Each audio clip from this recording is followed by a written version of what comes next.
अस्सलाम वालेकुम।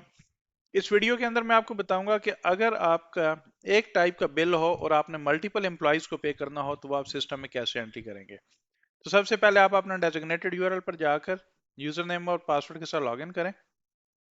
लॉगिन करने के बाद आप अकाउंटिंग एंड फाइनेंस में जाएंगे और अकाउंटिंग एंड फाइनेंस में जाने के बाद आप एक्सपेंसेस में जाएंगे। एक्सपेंसेस में आने के बाद आप कॉन्टिजेंट बिल मल्टीपल एम्प्लॉयज पे जाएंगे। इसको ओपन करें। जितने आपके ऑलरेडी जनरेटेड बिल्स हैं उनकी लिस्ट आ रही होगी। अगर आपने कोई नया बिल जनरेट करना है तो आप न्यू पे जाएंगे। न्यू में जाने के बाद आपके पास ये जो बिल नंबर है, बिल नंबर आप कोई भी अपना रेफरेंस के लिए ऐड कर सकते हैं। सिस्टम भी एक बिल नंबर जनरेट करता है जो कि हमेशा यूनिक रहता है। आप बिल की डेट डालेंगे, आज की डेट का बिल डालेंगे। और अगर कोई टैक्स अप्लाई होता है तो आप टैक्स डालेंगे।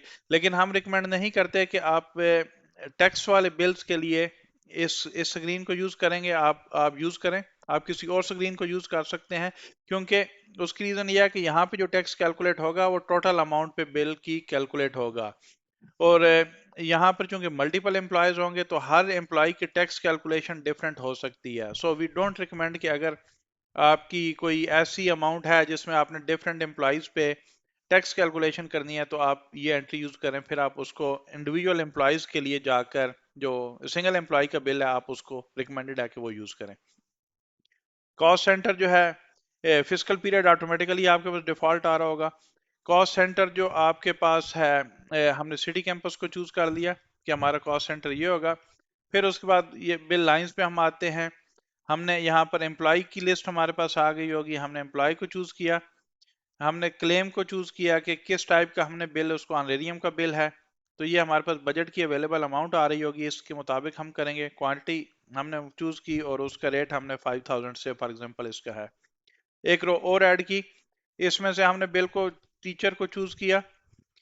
थीसिस सुपरविजन का इसका बिल है, इसका बजट अमाउंट नहीं है तो ये सिस्टम आपको अलाउ नहीं करेगा। हम किसी और को देख लेते हैं, मेडिकल रीइंबर्समेंट को देख लेते हैं। यहाँ पर अमाउंट है 1 है तो इसको हम ये अमाउंट का इसका बिल कर देते हैं। किसी और एम्प्लॉय का हमने वो बिल चूज किया, नाम चूज किया। और नाम चूज करने के बाद उसको प्रीपेड कार्ड का देख लेते हैं तो यहाँ पे इसको हमने 1 दिया तो इसको हमने ये अमाउंट दी तो ये इसका जो टोटल अमाउंट है वो हमारे पास बिल की आ जाएगी कि ये हमारी इसकी बिल की क्या अमाउंट बनती है इस बंदे की। ये अमाउंट बनी, टैक्स 0 है और 65789। तो इस तरीके से हम लोग बिल को जनरेट करके हम सेव कर देते हैं। और सेव करने के बाद अगेन जो आपके पास ये लिस्टिंग में आ गया, इसको एडिट करके चेक करें। आप any time any number of times आप इसको एडिट कर सकते हैं before audit approval. Audit approval पे आप क्लिक करेंगे तो इसके बाद आपके पास रीड ओनली के राइट्स रहेंगे। आपके पास जो है एडिट के राइट्स जो हैं वो खत्म हो जाएंगे। ठीक है, इसको वेरिफिकेशन के लिए एक चेक भी कर लेते हैं। ये आपके पास आ रहा है कि स्टेटस फॉर वेटिंग अप्रूवल। और जब ऑडिट अप्रूव करेगा तो ये जो बिल है ये आगे पेमेंट के लिए जो रेलेवेंट डिपार्टमेंट है उसके पास चला जाएगा। थैंक यू जी, थैंक्स फॉर वॉचिंग। अल्लाह हाफिज।